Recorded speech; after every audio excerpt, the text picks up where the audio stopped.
Министрдин орун басары Каденованын Алматы каттамында мас болуп алып чаң салганы ачыкка чыкты.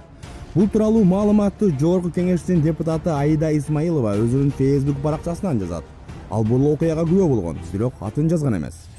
Кийин Сеул Алматы каттамында учак ичинде мас болуп алып, дипломатиялык паспортун көрсөтүп, тейлөөчүлөргө чаң салып кыйкырган аял эмгек жана социалдык өнүктүрүү министринин орун басары Зууракан Каденова экени белгилүү болду.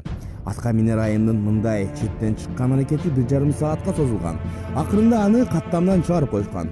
Бул айым бул кызматка чейин билим берүү министринин орун басары болуп иштеген. Эми бул айым өз эмне дейт болду экен.